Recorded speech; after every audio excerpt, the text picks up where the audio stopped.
Salut les amis, on va parler de l'UFC Fight Night 269 avec en carte Josh Emmett contre Vallejos, Kevin Vallejos, Amanda Lemos, Gillian Robertson, André Fili, José Delgado, Harry Hardwick. Il est rigolo celui-là, c'est celui qui s'était fait casser les jambes par Koé Fernandez et qui avait une drôle de boxe et un drôle de manière de combattre. Je ne comprends pas, il fait plus de...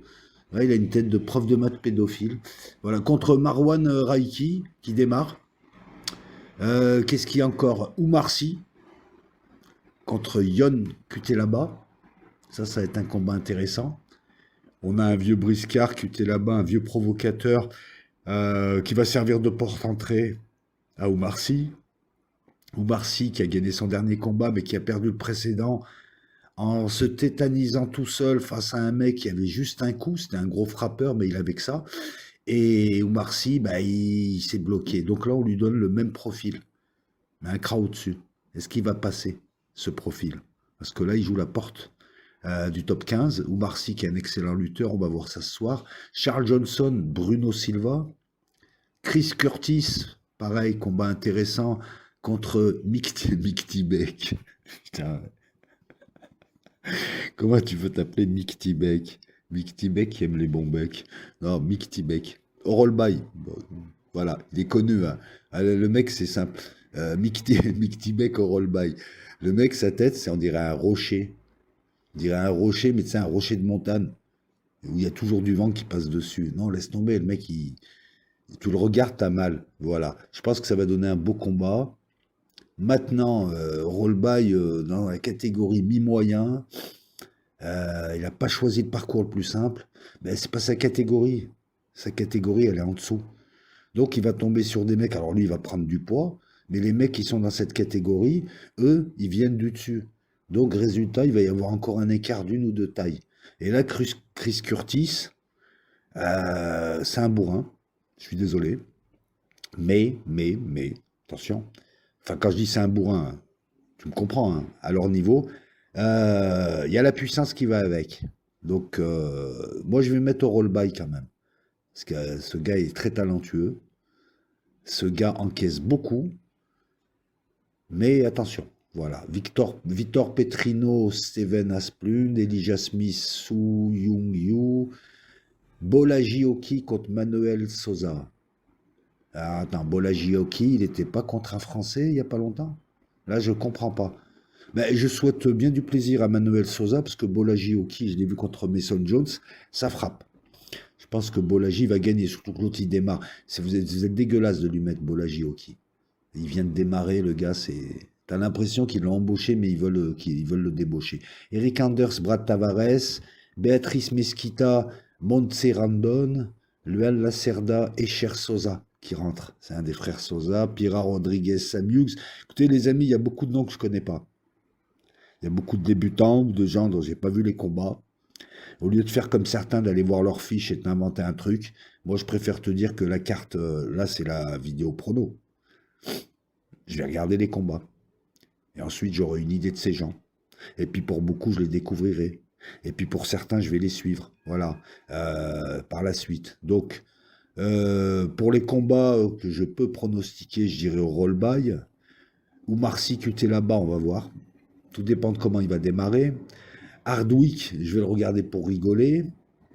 Amanda Lemos, Gillian Robertson, ça va être un beau combat, je pense. Je vais regarder. Amanda Lemos, elle fait des bons combats. Et puis, je vais regarder Josh Emmett. En fait, je vais tous les regarder, mais ceux-là, je peux pronostiquer, hein. Amanda Lemos, je vais la donner gagnante. Et je pense que Josh Emmett, qui est en pleine bourre là, mais en même temps, il faut faire gaffe, a ses chances. Voilà. C'est surtout la vidéo postpartum qui va être intéressante. Voilà. Donc, on a un bon UFC. Fight Night, pas forcément des grands noms, qui démarre dans 6 heures, tiens, c'est marrant, hein, il démarre à 22 heures, il démarre de plus en plus tôt, donc ça va le faire. Ensuite, on a les prochains, donc moi j'apprends que Sean Strickland combat Shimaev. J'ai envie de te dire, elle est où la sportivité, encore une fois? Strickland, c'est sa 3e chance au titre, un truc comme ça. Voilà. C'est vraiment n'importe quoi l'UFC. Si, c'est n'importe quoi. Je vois qu'Evloev combat Murphy. Diego Silva, il a le droit à 2 chances au titre alors qu'Evloev l'a battu et qu'il est numéro 1. Pareil. Elle est où la sportivité? Alors ça, c'est l'UFC Fight Night 270 de la semaine prochaine. Je sais qu'il y a des beaux combats aussi. Evlo F. Murphy, qu'est-ce qu'on a encore? Michael Page, Sam Peterson, très fort Sam Peterson, très très fort. Page, tout le monde connaît, ça va être un beau combat. Qu'est-ce qu'on a encore? Dolidze contre Christian Leroy Duncan, très très bon, très très très très très très bon combat.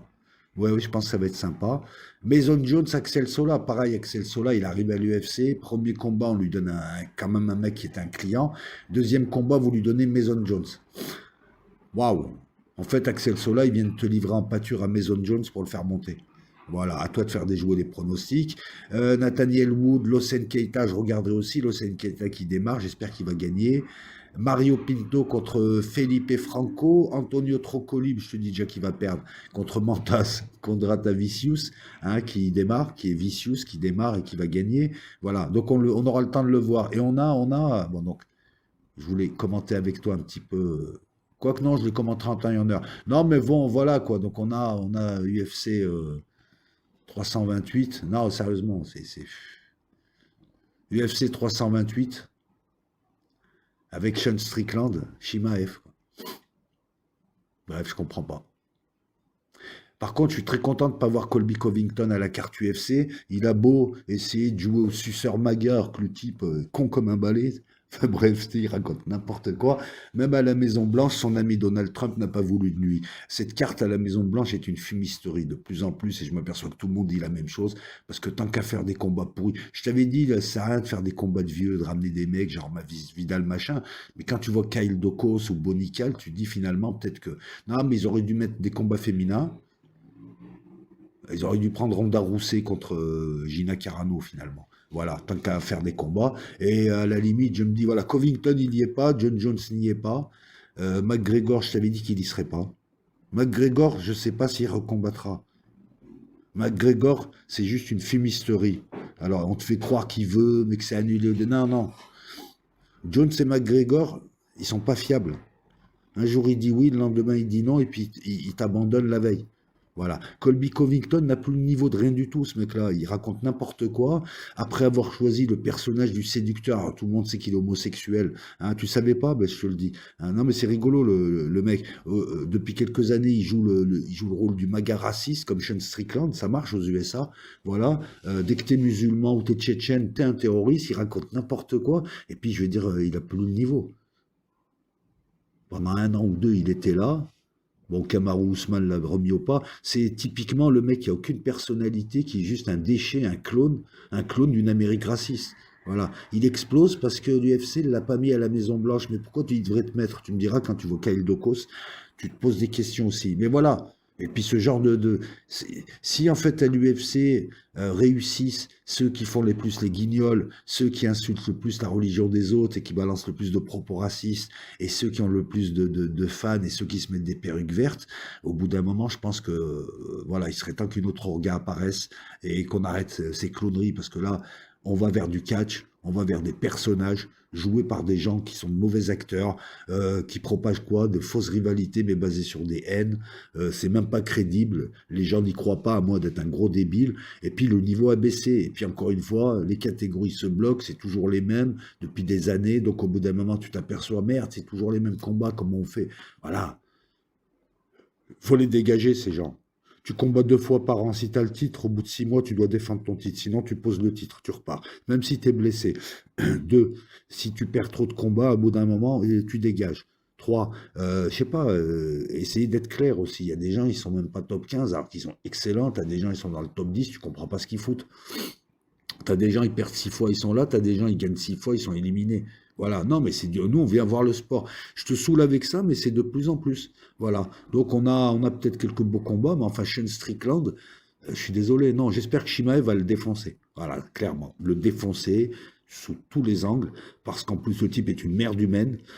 Et puis en plus, c'est une caricature. Passe son temps à chialer, à parler de son enfance, machin, hein, entre deux propos racistes. Sean Strickland, c'est un mec du Ku Klux Klan, sauf qu'aujourd'hui, avec Black Lives Matter, il peut plus se permettre aux USA. Donc, qu'est-ce qu'il fait? Il attaque les musulmans. Et il raconte n'importe quoi. Alors, je veux bien la liberté d'expression, mais enfin, bon, voilà, quoi. Et bah, j'espère qu'il n'aura jamais de titre.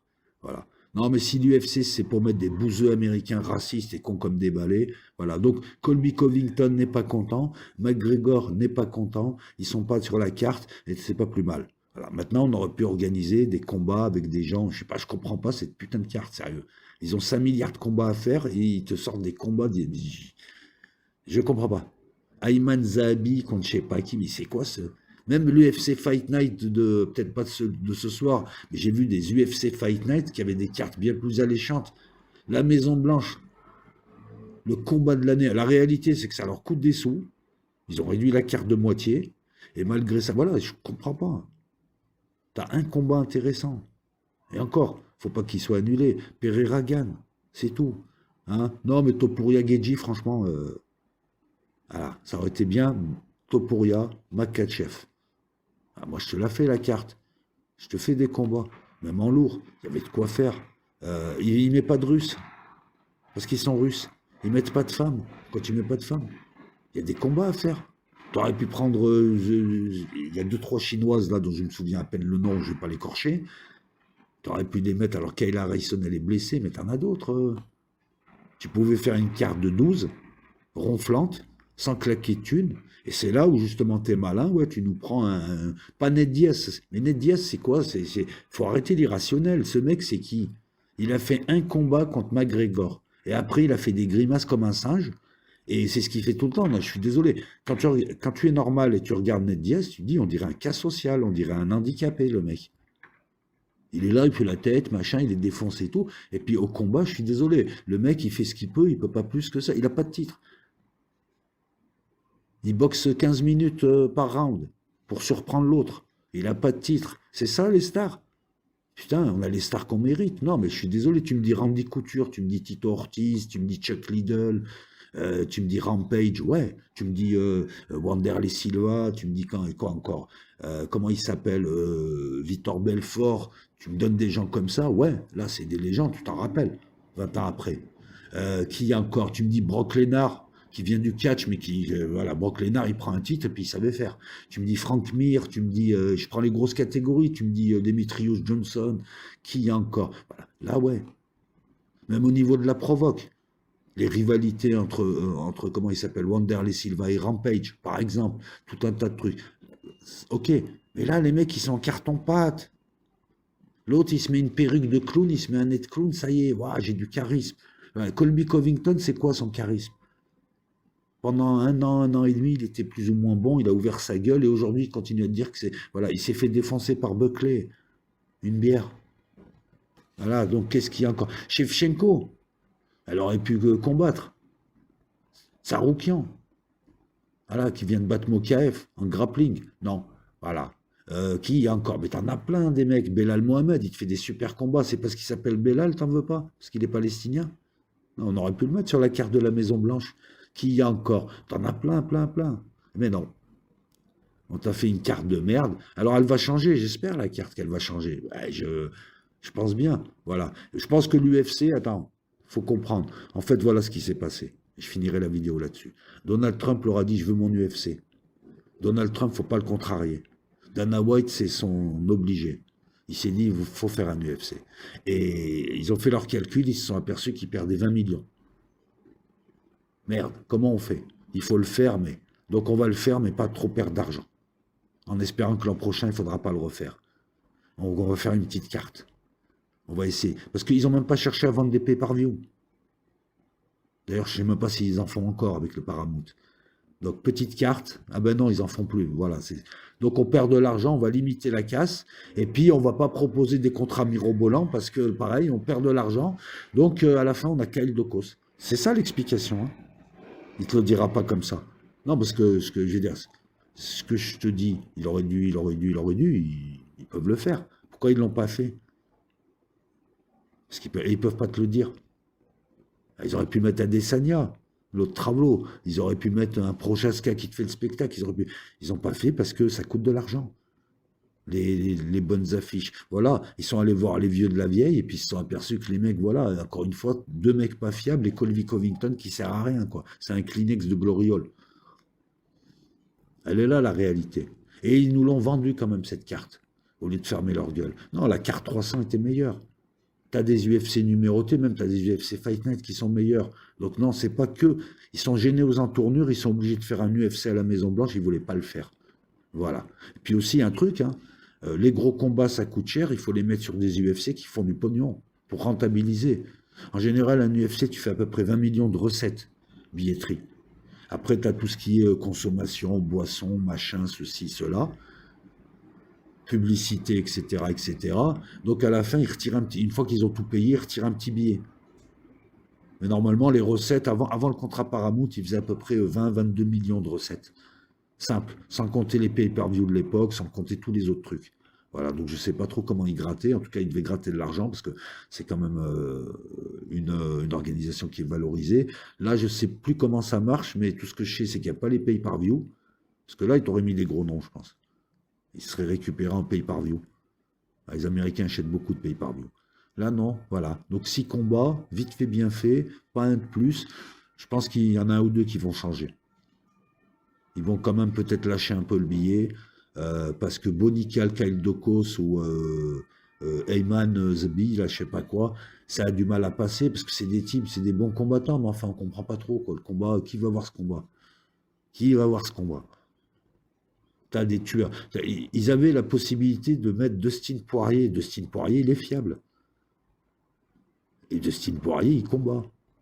Un Dustin Poirier, je sais pas, là, contre un autre mec du même style, ça aurait été sympa. Puis je pense que Dustin Poirier, il n'aurait pas pris non plus 500 millions. Qui y a encore qui pouvait revenir? Enfin, il y avait de quoi faire. Mais ils l'ont pas fait à cause de ça. Voilà, ça leur coûte du pognon. Plus il y a de combats, plus ça. Voilà. Là, ils vont te faire une carte de 3 heures. Au lieu d'avoir une carte de 7-8 heures. Et puis, ils vont essayer de se rembourser avec les pubs, avec 2-3 trucs. Parce que je pense pas que la Maison-Blanche les paye. Je pense que l'autre, il a dû leur dire, faites ça pour le prestige et tout ça. Appelez-le l'UFC Donald Trump. Ouais, ben oui, il donne son nom à tout. Voilà, c'est une petite vidéo, hein, que je te pose ce soir, samedi. C'est une petite vidéo, mon ami, de... comment dire ça? Voilà, de mise en bouche. On va regarder le combat et tu vas avoir une vidéo un peu plus technique, ben, à l'issue du combat. Voilà, et puis je pense que les prochains UFC, je vais te faire des vidéos, parce qu'il y a 2-3 combats qui m'intéressent, notamment les combats d'Axel Sola, là, Omar Sy, et on en avait un autre qui arrive. Enfin voilà. À plus dans le bus.